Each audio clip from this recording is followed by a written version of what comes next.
There is a force in the universe that is more powerful than all other forces put together. It binds the matter of the stars and the planets. It is the force that forms the galaxies and the mighty nebulae. In its simple expressions, it is the compulsion that draws us to all kinds of relationships. It is everywhere and in everything.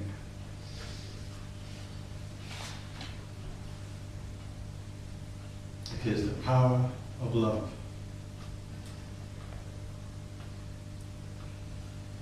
Love is such that if it can't be fulfilled,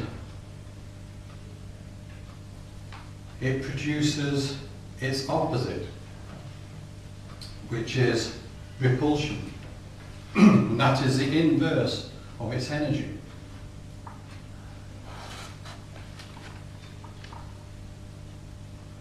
When we are born into this world, it is love that chooses our parents and our enemies alike.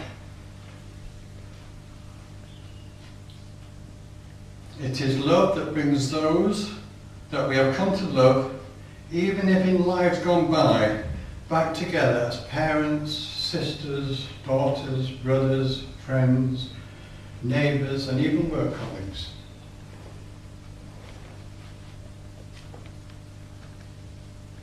And this complex relationship is virtually impossible to understand in detail. The best we can do is understand it or experience it in our lives at the ordinary level.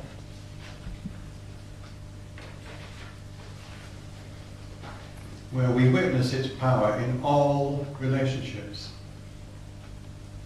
Love is such that it can never be destroyed or overcome, even from life to life, over many lifetimes.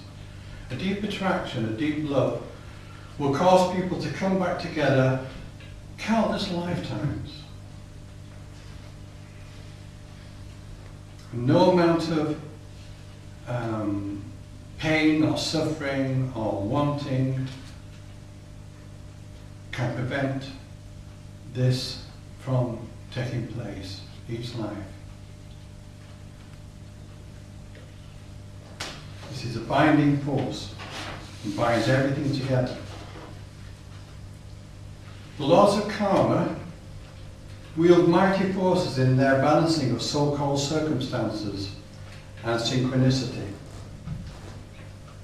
The law of karma is universal. It applies to every aspect of our lives without exception.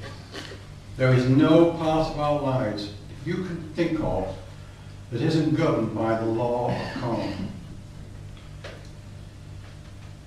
We bind ourselves to those that we love. And equally, we bind ourselves to those that we dislike in the same degree. All feelings are bindings. The stronger the feeling, the stronger the bond.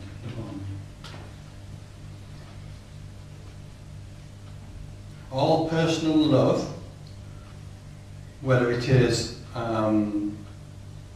with a partner, parents, children, friends, all personal love helps us to develop universal love, unconditional love. It's a training ground for the brotherhood of humanity in total and of life in total. As we learn to love each other in close relationships, so we grow eventually to be able to learn to love all other as ourselves. One of the highest manifestations of human love is to be found in the act of forgiveness. But in its highest sense, forgiveness, just as love, must be unconditional.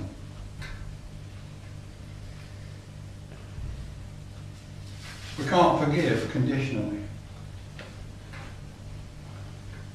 That won't work. We can't love conditionally. That's something to do with ego. True love is unconditional.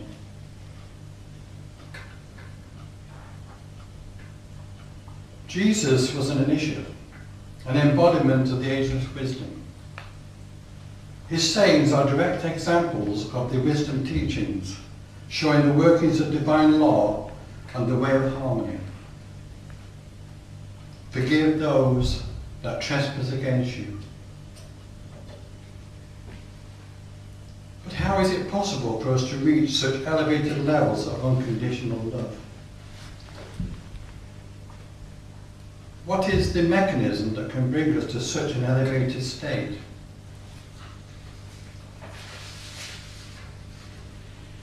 It is the law of karma. This is what makes it possible, and in the end, in the long run, makes it inevitable. When we judge another, or criticise and deride someone for their actions, for their differences, for their race, their colour, their preferences and so forth, what we're doing is showing ourselves to be ignorant and lacking in those circumstances and in empathy. We do not know what it is like to be that person in that life. And so we judge, but all too easily. What we really do by judging is, in effect, demonstrating that we don't understand and don't have the necessary level of capacity or compassionate viewpoint. In other words, we need to learn and to consider things from a higher point of view. So the law of karma gives us the experience for ourselves, or as near as makes little difference, so that we can come to understand what it is like to be that person in those circumstances. The fact is, we become more lenient and forgiving of others when we have learned those lessons for ourselves. In time, we come to know that ignorance is often the driving force, the background condition behind acts that we would find unacceptable. Ignorance is the key here. The ignorance of the actor and the ignorance of those who judge. Ignorance, fear of pain, mental, emotional or physical, is often the background to wrong action. Consider a drug addict who steals to serve his addiction. His circumstances are not like ours, and we cannot understand them or him. But our disapproval at his actions amounts to quoting those circumstances for ourselves. I'd like to quote now from Mabel Collins in a note on Rule 5 from Light on the Path, where she says, "Do not fancy you can stand aside from the bad man or the foolish man. They are yourself, though in a less degree than your friend or your master. But if you allow the idea of separateness from any evil thing or person to grow up within you, by so doing you create karma, which will bind you to that thing or person till your soul recognizes that it cannot be isolated. Remember that the sin and shame of the world are your sin and shame, for you are a part of it. Your karma is inextricably interwoven with the great karma. And before you can attain knowledge, you must have passed through all places, foul and clean alike. Therefore, remember that the soiled garment you shrink from touching today may have been yours yesterday, may be yours tomorrow. And if you turn with horror when it is flung upon your shoulders, it will cling the more closely to you. The self-righteous man makes for himself a bed of mire. Abstain because it is right to abstain. not that you shall be kept clean. Well, that is some incredible statement. How many of us can live up to that? Not me, I know. Try very hard to do that. Find myself having to correct myself on so many occasions as my normal thinking just jumps onto the bandwagon of popular opinion. But there's some key statements, really, isn't there? The sin and the shame of the world are your sin and shame. Because we are a part of the world. Everything that happens in the world is as much our responsibility as everyone else's. You must have passed through all places, foul and clean alike. That's worrying, isn't it? That is very worrying. Hopefully, we've passed through the foul bits in previous lives. We've got a clean but don't bank on it.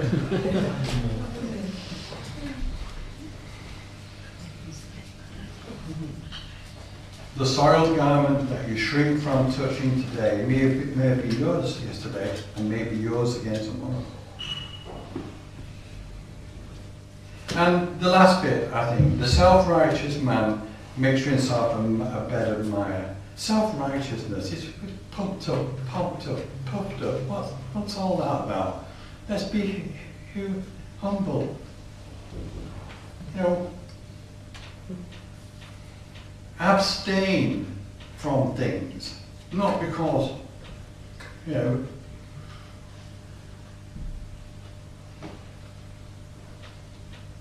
not because we don't want to foul ourselves with things and we want to be better than that. Yes, do that, but because it's right to abstain.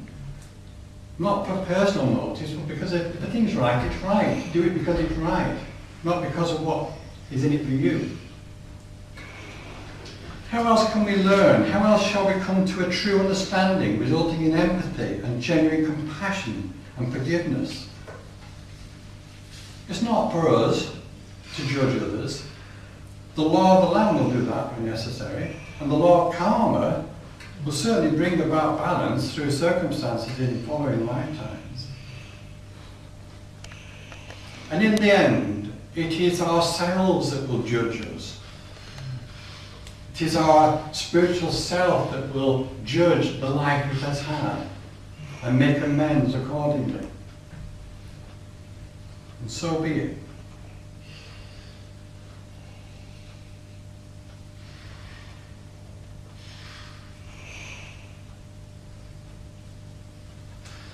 Our life, our actions and feelings and thoughts are our own responsibility, none other.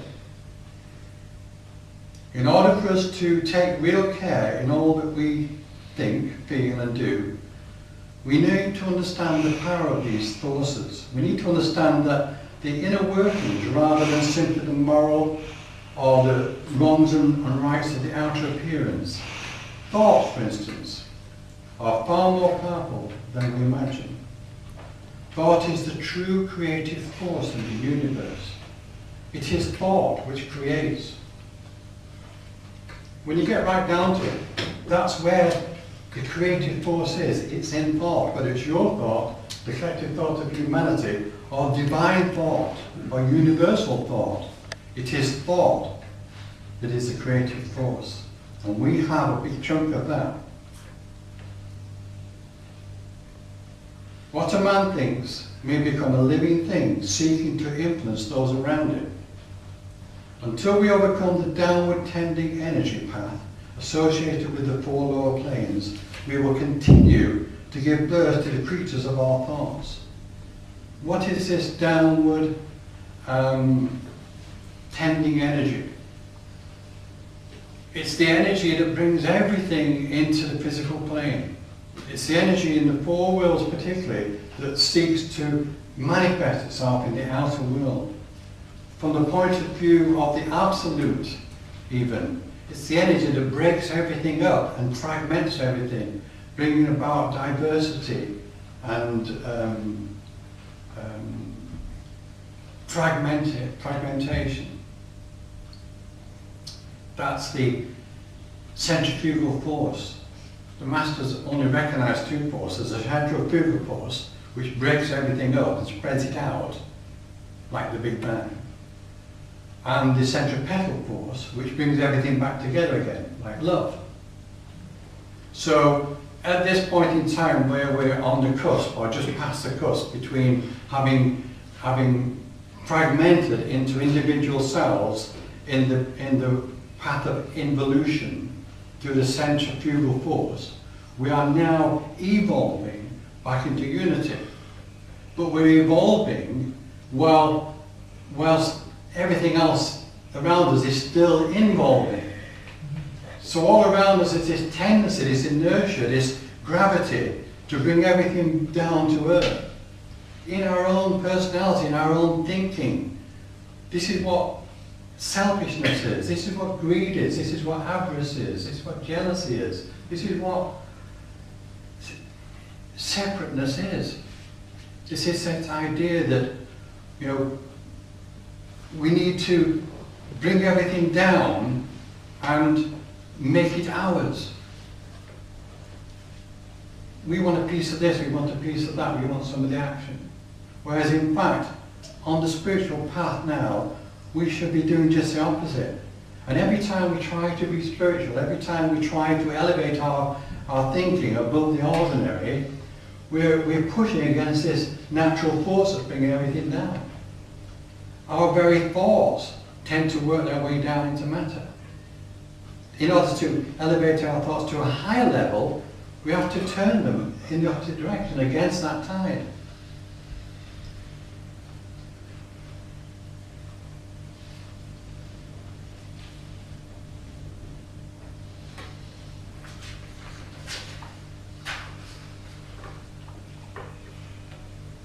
Self-centered thoughts and desires are the devil twins of man's lower nature. They form a formidable force for evil in the world. Thought is the architect, desire is the driving energy. This is why the pen is mightier than the sword, because there is nothing more powerful than an idea whose time has come, and who, when the mass mind is ready to receive it. And such is the case with Theosophy and other spiritual approaches in this Aquarian age. It is because of this ripening of human minds that the Theosophical Society was formed over a century ago, in anticipation of this surge in higher intelligence and mass communication. We are living in a time now where communication has become a mass thing, mass media, mass access to the entire web across the world. And it's because of this now that it's more important than ever that we get our message out onto the internet, where it can be seen by millions and millions of people without having to come to a meeting in Preston. Because how many people can come to a meeting in Preston? 20, 30, 40 perhaps. But something going out on the internet can be accessed by millions of people without even leaving their own living room. And more people are doing this. We must strive as Theosophists to be more accessible in the future. So all members of the TS, I believe, should realize the power of thought, and more particularly the power of collective thinking, which is what we are doing now. As a society of fellows, brothers and sisters, a brotherhood, then we have a collective consciousness. And there has been times in the past 100 years or so when that collective consciousness has been very potent and used very well and drawn many, many people across the world, thousands of people. But in recent years it's waned, it's gone, it's lost its energy. And I think our enthusiasm and our sense of community is the only thing that can bring it back. We have to rise to the challenge of the New Age. We have to see the times we're living in and see that this is the time now to pull together more than ever. Because the door is opened. And if we don't go through it, then we'll get left behind. And the way we go through it is to pool our thinking in the same direction. And that direction is to make this wisdom, this knowledge, available to as many people as possible. And in doing that, we have to get it ourselves. We have to not only subscribe to it, but we have to live it. We have to be it. A friend of ours came to the very first meeting in Bangor 10 years ago. She had not contacted Theosophy or anything like that before. She's come to every meeting in the last 10 years, bar about 3. And 2 years ago she came to me and she said, I was walking the dog the other night, she said, and I was just thinking about Theosophy and past lives and karma and all this, like you do when you're not walking the dog. So when you see someone walking a dog now, you can imagine what they're thinking about past lives and karma. And she said, then it hit me. She said, it was like a Damascus. It hit me and went right through my body. I said, what did? He said, Theosophy, I got it. After 8 years of coming to lectures, doing study groups, reading, talking, so suddenly it all made sense. Or if you didn't know any more after than you knew before, or at that time. But it suddenly made perfect sense, and she said, from that moment on, everything is different. That's the point. Everything changed at that moment, and everything is different. And that is wonderful. I remember that happening to me. I know other people it's happened to. Probably most, if not all, the people in this room. But it's when this happens to you and you change, then you become part of this collective consciousness, which is Theosophy. And that is what must grow exponentially out into the world. It doesn't really matter if we don't get millions of members from it. What matters is that we change the mind, collective mind of humanity. Madame Blavatsky wrote The Secret Doctrine. How many people in the modern world have read The Secret Doctrine? Hardly any. Yet the modern world now has words like karma, reincarnation, past lives, spiritual awareness, all because she wrote that book. They don't know about her anymore, but she made it possible. She put it out into the world, and with the collective consciousness of the society in those early days, pushed it out into the mind of man, and now it's part of the vocabulary of everyday life.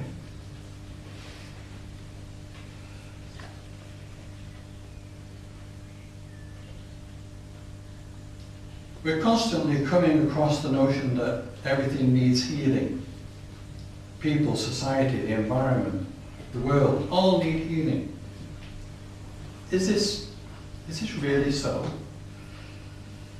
Have things become so bad that everything we can think of is sick? Truly, there is much suffering in the world, and the world itself has become quite polluted. But from the point of view of the ancient wisdom, we are the world. And the world is us. We are all expressions of the one life and represent the human central consciousness on this planet, of this planet. Theosophy tells us that suffering is in fact learning about tolerance, compassion, empathy by experience, and that we are deliberately limiting ourselves by the process of involving and evolving in the lower worlds. The fact that this results in what we term suffering is only natural. It is a question of learning to overcome physical, emotional, and mental restrictions on our spiritual nature. And while the spirit may be restricted by our physicality, it is nevertheless here by necessity. The necessity of its karmic entanglement, which go back many lifetimes. The necessity of realizing our spiritual potentials in accord with the divine purpose and the will of the Logos. The necessity of assisting our brothers and sisters, not only in the human kingdom, but also in the other kingdoms as well. And here, in assisting our brothers and sisters in the lower kingdoms, we have a lot to learn just to even make a start. Because mostly we look after our own if we look after anywhere. And we tend to ignore the natural world. More and more now we're seeing our attention being paid to its needs. And the necessity of fulfilling our place in the divine plan, which is evolution.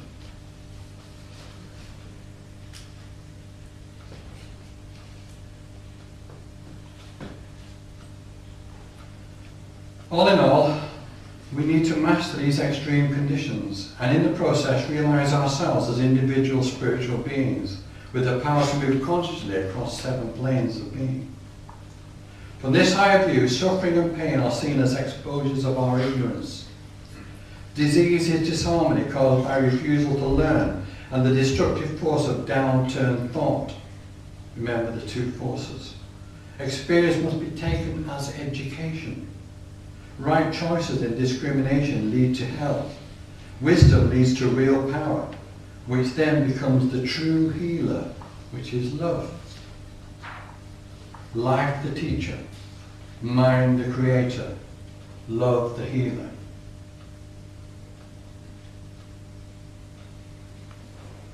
The world's problems are a true reflection of our collective ignorance. So, taking responsibility for our thoughts, feelings and actions is only possible when we have truly reclaimed all the lost, wasted energy from all of the agencies that abuse it on our behalf. This is conditioning from the world view. Stopping indulging in negativity is easy when things are going well. But when things are against us, then we have to really put our philosophy into practice. Guarding our thoughts and feelings so that we do not engage them in a cycle of double harm to ourselves on their return to us, and it is not easy at all.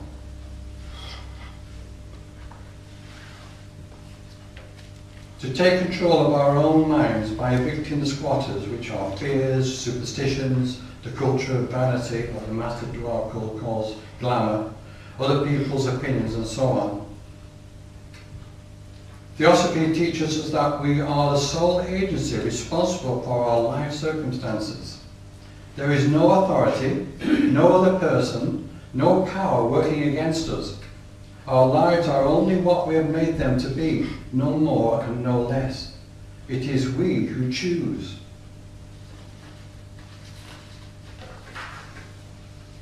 Whatever our circumstances are, they are exactly what we chose for ourselves for this life. We did the choosing in our last life and in the lives before that. We modified it in this life to what it is now. But the important thing is that we did choose. That we are choosing right now what our future lives and circumstances will be. Think about it. Think of all the millions of people going about their day-to-day lives, busy, busy, busy. How many think of these higher spiritual values, of the divine plan and their part in it? Look at you. You have busy lives also, but you are here today. You are studying, thinking of these spiritual questions. In doing this, you are setting up circumstances in your next life to enable you to return to this spiritual quest, this search, this high study, and to taking conscious control of your evolution. You are realizing that there is no one to blame, no get-out clause, only your own decisions. Many would see this as frightening, as too much responsibility. But it is so, whether we see it or not. By understanding this fact consciously, we are becoming more powerful. Powerful far beyond the ordinary man or woman. Because real power is that which gives us mastery of ourselves. That's what power is, the power to control and master ourselves. And this is what we gain through taking control of our lives, consciously, rather than being tossed here and there, learning from all of life's bruises and pain. We do have this choice constantly. Life will kick us up the backside until we get it. Or we can try to avoid that by simply trying to get it for ourselves. And we do that by taking responsibility. If we stay in the blame culture, and it's all too prevalent in society, then we're not getting it. We're not taking responsibility. And the responsibility is ours, not somebody else's. It's like the herd mentality. I maintain that is our default state. Right? We come into life, we grow up, we become adults, we get busy. Our default state is the herd mentality.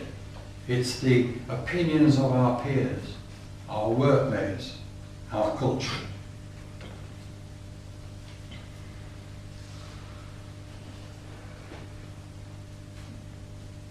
We need to refocus our view of ourselves from the lower to the higher self. And this is a huge step on the road to enlightenment. It represents a major initiation, a major breakthrough, and is normally achievable by any standards. To have any chance of this, we must break free of our materialistic attitudes and images of ourselves, not just in philosophical terms, but in real, everyday awareness. To master mind and emotion is to become a master of wisdom, because only wisdom can liberate us from ignorance of the ordinary and elevate us to the extraordinary spiritual realization that is our destiny. We in the TS are required to bring about that which we signed up to when we joined. Do you remember what that was? You do, Donald. That was centuries ago, wasn't it? 1954. And what did you sign up to? The three objects. And the first one? To form a nucleus of the universal brotherhood with humanity, regardless of colour, caste, sex, creed, etc. You've got to hand it to him. I was going to put him right on the spot there. How many of us could have quoted that first object? Very well done. Because he knows it in his heart. And you see, the thing is that since Donald joined, and since I joined, and others joined in those days, we now only require people to subscribe to that first object. That is the only requirement we have. But nevertheless, that's what you signed up to when you joined at the same time with Donald or last week. To form a nucleus of the universal brotherhood of man, let's now move from man to all life. To form a nucleus of the universal brotherhood of all life, without exception. Without exception, never mind race, creed. Yes, that was all very good in its day, but now it's all life. Because we've come on since then. We've come to realize that we are part of all life, not just part of a human brotherhood. The brotherhood extends down below us into the lower kingdoms and above us into the higher kingdoms. In pursuing that goal, we must work towards a state of being which is absolutely in line with the unerring demands of karma. In other words, we must learn to love unconditionally, which is to take life just as it is, without complaint or blame, and move forward with real love, with wonder.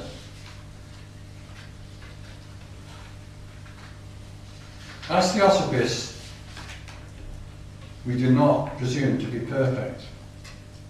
Just because we have this privileged access to the wisdom teachings does not make us superhuman. But it does make us more aware. Once we encounter these teachings, we start the long process of change. And being willing to change is a great first step. That we manage to change at all is a great achievement. We turn our minds to these great teachings, and by so doing, we align ourselves with the force of spiritual law. Gradually, discord is transmuted into harmony. Pain becomes joy. And what was once self-interest becomes unconditional love.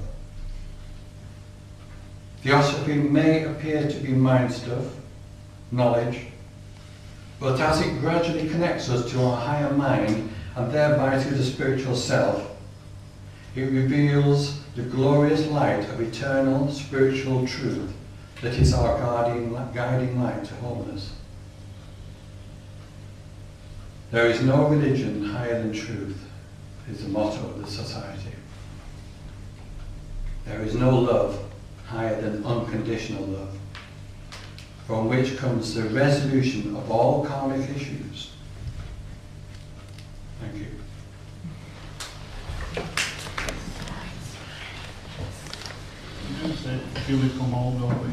Talking about Pasadena meeting, you don't have much association with them at all, do you? No. Is there a reason for it? Yes.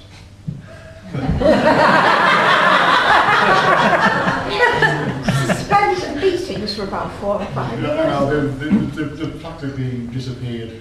Disappeared. Yeah, I disappeared. still, not entirely. I No, still not get entirely. emails. Anyway, If I can just say that since the inauguration of the society in 1875, there's been several breakaway societies, Pasadena, United Lodge and so forth. Sections have broken off and become their own thing. Lodges have done that too. But, you know, the TS as it was originally formed is still going to this day. And that tells you something, doesn't it? It tells you that whatever slant you want to put on Theosophy, or whatever personal preference you want to emphasize and therefore have to break away to do it, or disagreement, at the end of the day, the society is given out by the masses, the teachings are given out by the masses. It's perennial. I mean, people say to me, well, when did this teaching start? Was it in Egypt? Was it in Alexandria? Or it was back in Lemuria. How long ago is that, Don? Oh, a few weeks. A few weeks.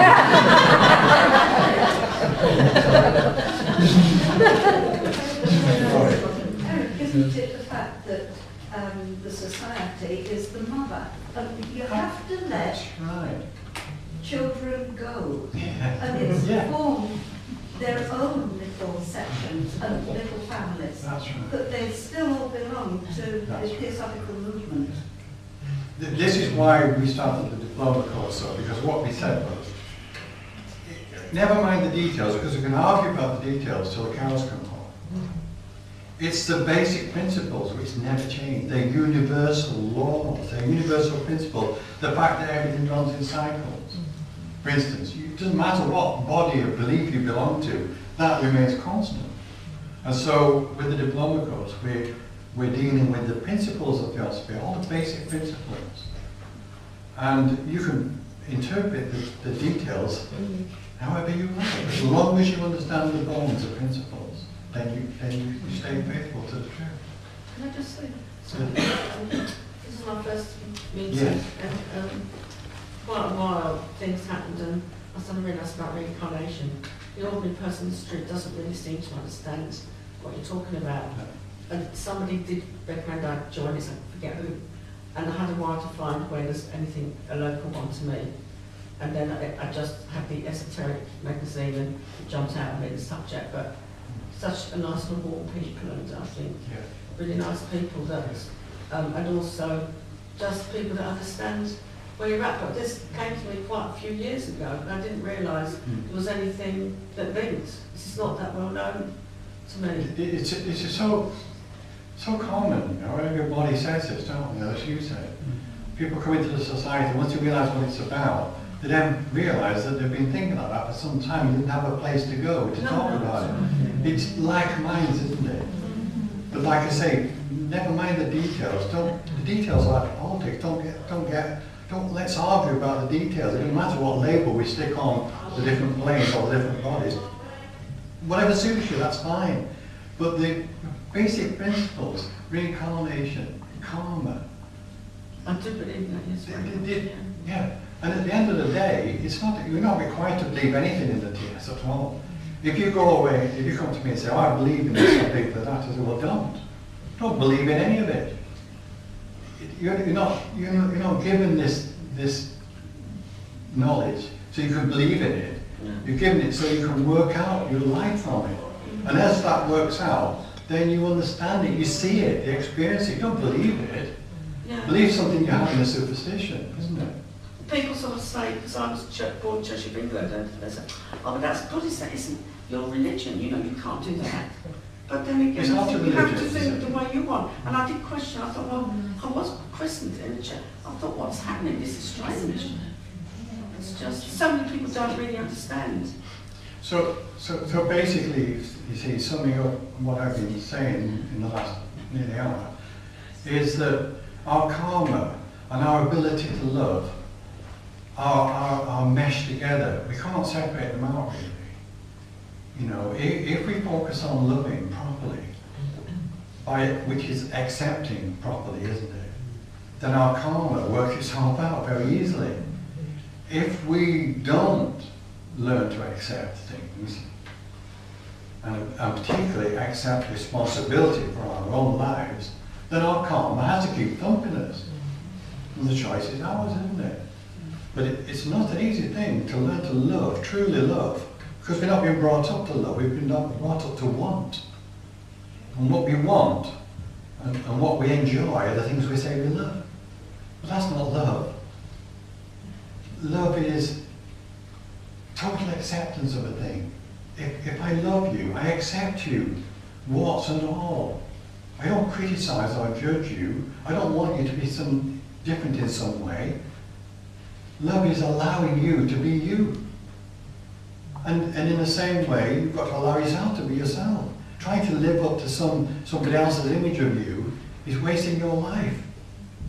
You don't come into this life to live someone else's version of you. You come into this life to live your version. Live it, strongly and well. And learn in that, learn to accept what you are, where you've come to, move on from there, and accept at the same time everybody else in their position and their role. And by learning to love, you learn to work together.